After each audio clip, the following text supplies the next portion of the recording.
We invited Nigel Dodd here to Nesta to speak about money. He's written an absolutely fascinating book about the many meanings of money, looking at writings from Nietzsche and Walter Benjamin to the everyday practice of bitcoins and the euro. And it's a book which reminds us how complicated money is, how much it's created and reinvented by different societies.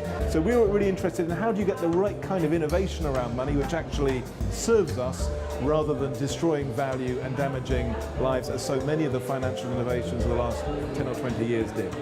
I'm going to talk about the way in which we understand money or misunderstand money, and I'm going to argue that money is inherently social and that in order to fully understand that we need to rethink our ideas about money and our beliefs about money, and that if we can do that we can unleash money's utopian potential.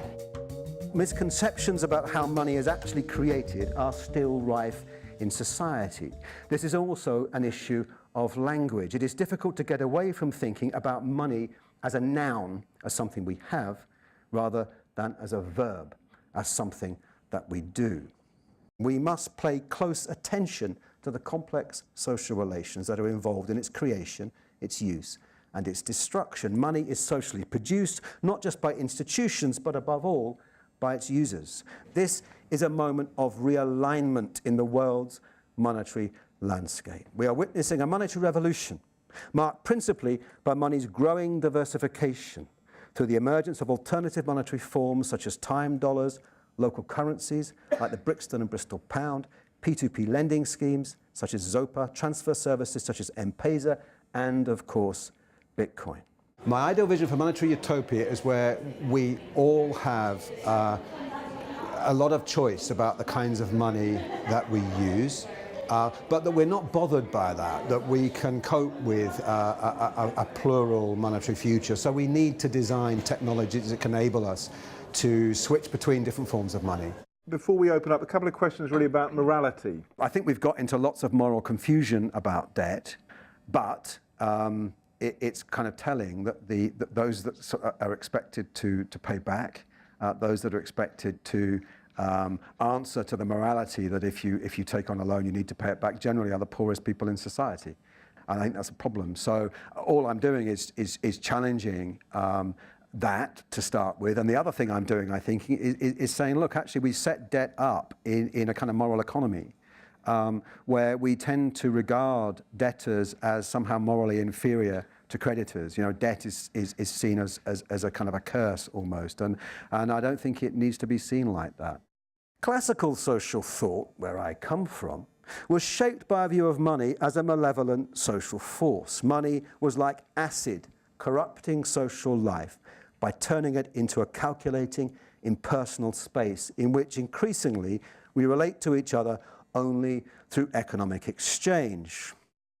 One of the most remarkable things about money is that it is capable of arousing such contrasting thoughts and feelings: fear and excitement, loathing and desire, disgust and awe. These are not contradictions in our understanding of money that need to be ironed out by good theory. These are different sides of money that coexist simultaneously, enabling us to enjoy a relationship with it that is as rich, as rewarding, as it is damaging and problematic. How would one tell what was a good monetary innovation from a bad one? You've described various ones which you think are good. It says you're imposing a very clear sort of moral lens onto innovations around how money is created, used, defined, and so on. Can you just take one step back? What is it that makes those things good and other things bad? The problem is when you just see money as inherently acidic, as inherently encouraging of certain kinds of behavior. I had a slide of classical social thought, Marx, Weber, Simmel, the whole bunch of these guys I teach at the LSE, and for each of them money has inherent effects. You throw money into a society, this anthropologist will tell you this, you throw money into society and it just corrodes everything. This is a kind of image of money that comes across, and my argument is that's nonsense.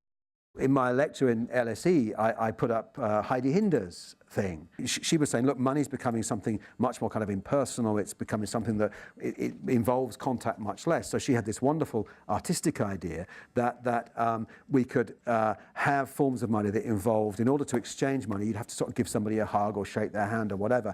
You know, and people kind of looked at that and thought I was loopy, the LSE. And last week, McDonald's announced hug and pay.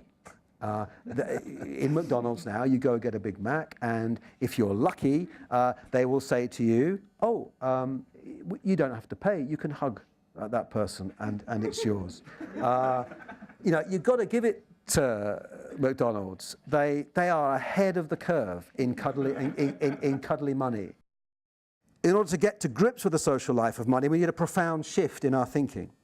Once we grasp that money is a process, not a thing, its utopian qualities will come into view and within reach. Money comes alive when it moves among people and things. What makes it move isn't magic, but our common humanity. Thank you very much. Nigel really advocated more pluralism in money, a proliferation perhaps of different monies. There doesn't need to be just one kind of money, there could be two or more kinds of money, and almost in every age we need to stand back from the monies we have and ask, are they serving us well?